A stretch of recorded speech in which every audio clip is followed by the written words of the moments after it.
It's a Farmall M kind of day. Sunny out. M stands for mighty. We got some pulling to do. Some things happen around the farm. Plus I got something to show you.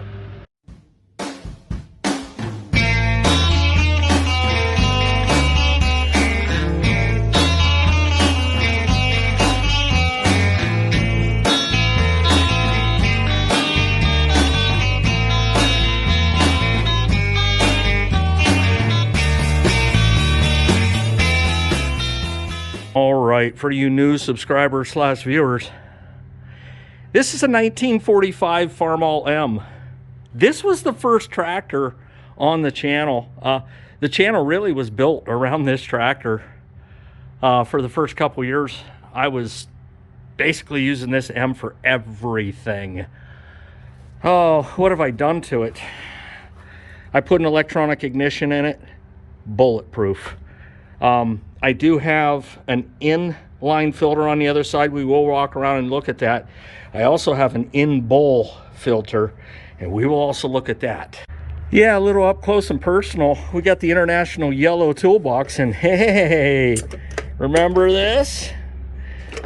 I said I'd put it here, and now I'm going to put it somewhere else. See what happens? These things grow legs. Actually, I'm going to put it back on the cub in reverse, so this is up underneath the machine. That way I can close this and not lose all my tools. So when I first got this, it had a gunked up carb, probably didn't run non-eth in it. Just probably time, man, that'll do it. I put a new alternator on this, new belt, inline filter. That's helped a lot. Rebuilt carburetor. There is a video on how to adjust this back to baseline factory, not how to adjust the carburetor to your tractor specifically. They will all take different tweaks. Now, there is a chance I could take this right off this M, put it on your M, and it runs absolutely perfect, maybe even better on yours. But there's also a chance you still have to tweak it according to your tractor. Again, inline, in bowl. And you can see it's definitely doing its job. There is zero sediment in the bottom of that sediment bowl. One of the first things I figured out I had to do when I got this tractor, based on the diagnosis of the carburetor, was clean the tank. And I did just that. I've got a clean tank. I keep a full tank in it. And again, I always run non-F. But let's get this thing fired up and go do some pulling. Mighty. Regulators mount up. This was the first tractor that I ever got to say that on. Woo. Got her down in first gear there, getting in the way. Got the old awesome throttle right there. Let's pop her out of gear.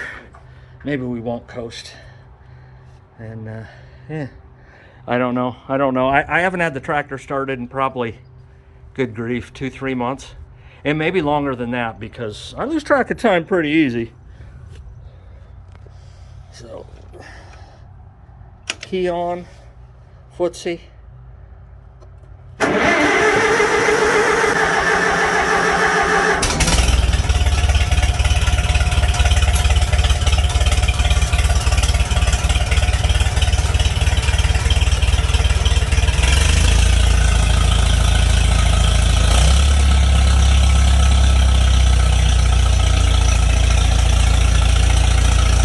Just as throaty as I remember. Got some serious belly bass coming out of that engine.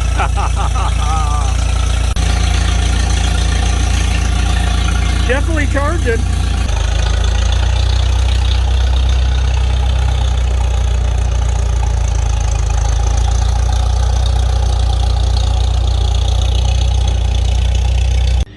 All right, well, I got the OUPES Portable Power Station.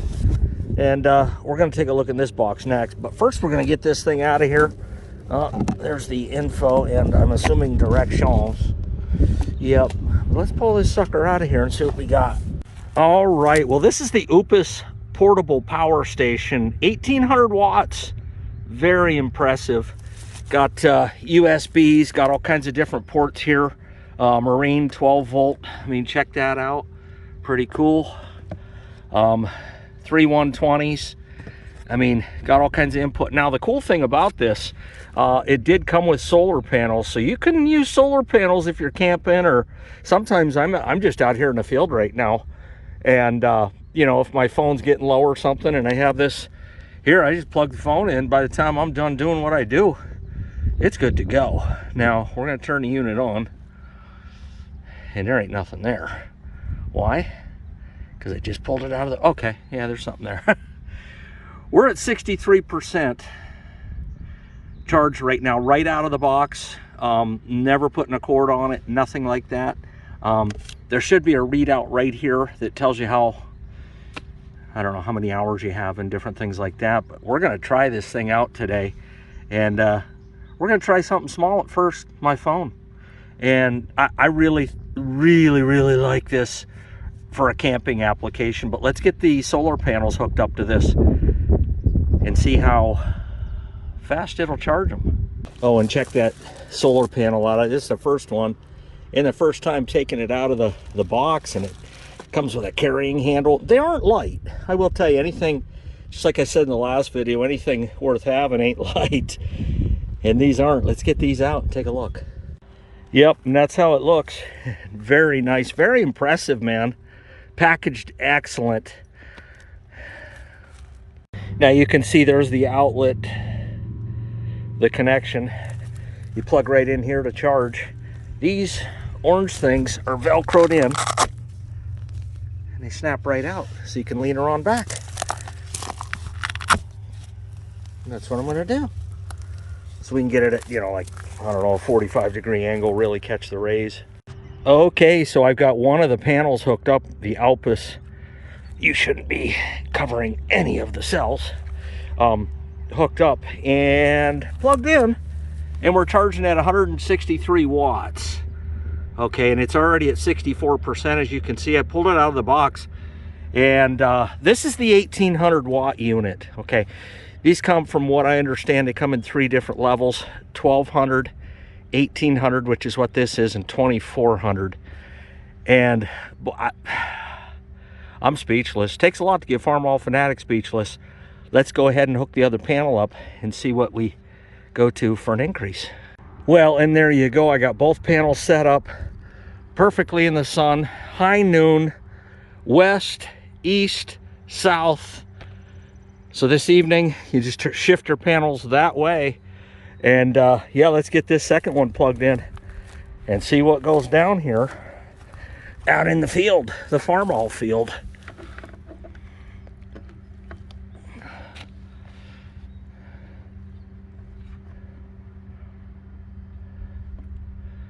Okay. Well, as of right now, it went up. Oh my. Oh, it doubled, as it should have. Double doesn't always mean double, but it does in this case. We're at 247 input watts. Now, when I read the information on how long it takes from ground zero to charge this unit, I think it was about 8 hours. But if you look at this, the math doesn't add up. I'm thinking with 2 solar panels hooked up to this, I'm thinking this unit could be fully charged in 5 or 6 hours, not the other end of things. And man, that is charging fast. That is awesome. Just is. Now on the back, it does have a light. There you go. Hit it again and it gets brighter, and then it blinks for safety. You know, if you were stranded or stuck somewhere, or you know the deal. I don't have to tell you about a light, man. Really, I don't. But yeah, that's the setup right there. Eesh. Right out here on a sunny day. And I wanted to make sure that I did this review on a sunny day. And we're going to plug in my cell phone. Check that out. 65%. Going and growing. And I am going to leave a link in the description down below for this, as I want you all to have an opportunity to have one as well. Okay, and in that little box that I said I would open, you can charge this in a number of ways. Right, there's a, I guess you don't call it a cigarette lighter anymore, heaven forbid, but there's an option for you. Obviously a wall outlet, that'll do. And this is your power pack. I'm sure it tends to get warm over time, and there's the info on the bottom there. And I did not even look on the bottom of that power pack to see what goes on there. I'm sure it has a listing of everything on there, and we will look at that. But yep, and there you go, 3 amp max, 199.92 watts.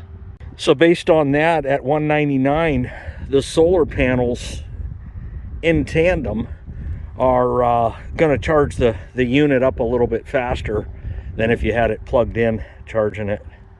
All right, here's the book. I haven't even cracked it yet, but I did want to, in case you couldn't understand my pronunciation, that's what this power station is. And it says ideal for emergency power, outdoor camping, and just home use in general. All right, first things first, I'm going to start off with just something simple here and just go with a cell phone. I mean, everybody carries one, mostly. I'm going to plug my cell phone in. We're going to see how it charges. All right, so we're just charging away, and you can see right there, based on the current charge we have, we got 99 hours of use left. Turn back on. And this has its own switch right here, which I had to turn on once I plugged the phone in, but the phone is charging, as you can see right there. 69% and charging. So really convenient setup, really convenient for camping, doing a lot of stuff. Now, I did say I would flip this upside down because I'm sure on the bottom it's gonna have, oh wow,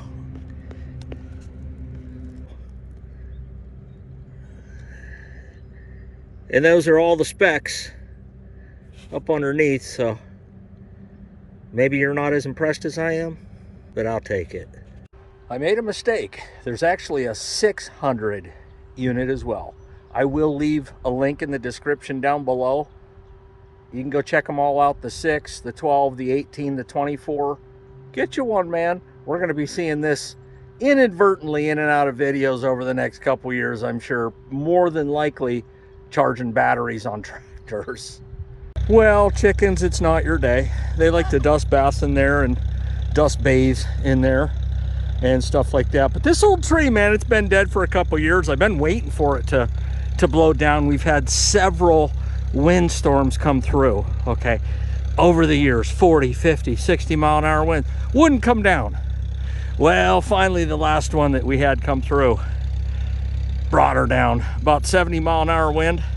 I wasn't here. I was on the road auctioning, and I come down driving over the tracks, and boom, there it was on the ground. So we're going to hook it up to the M. I don't know what it looks like on video. I haven't edited yet, but I will find out. And what we're going to do, we're going to drive it to the edge of the old pasture and then probably fire up the 400 and drive her home. Teamwork makes the dream work kind of thing.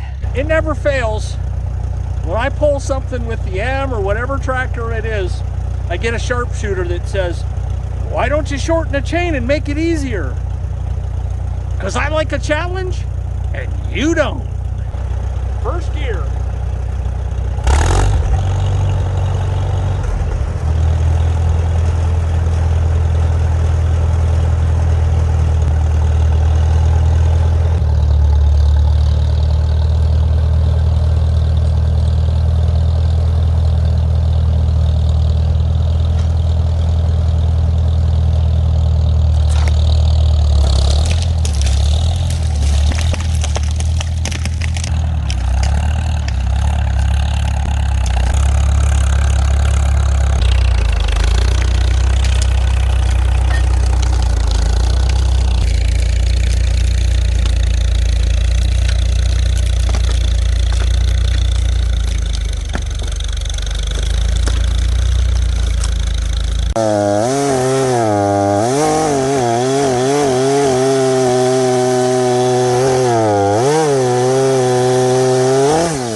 with all those jagged edges.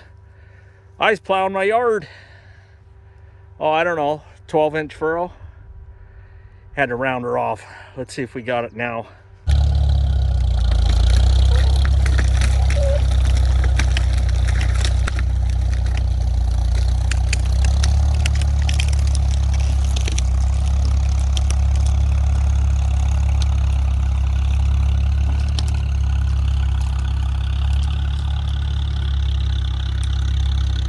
All right, while the 400's running over there, let's check on the old OUPES and see where we're at after 2 hours.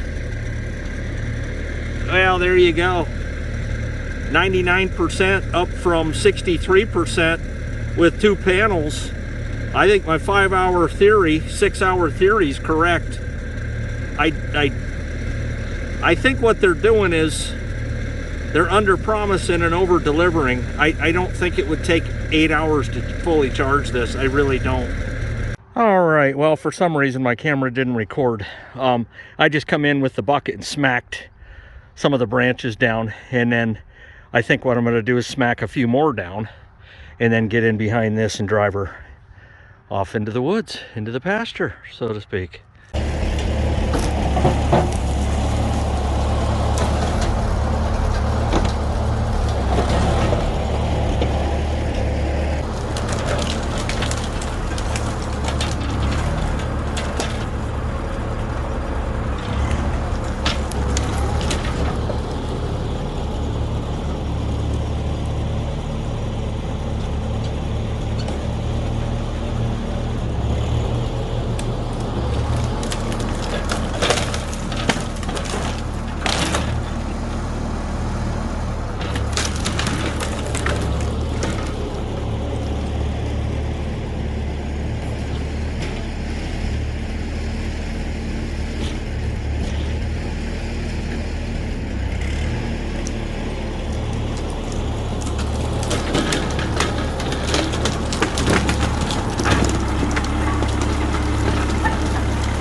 Just take a look at the damage.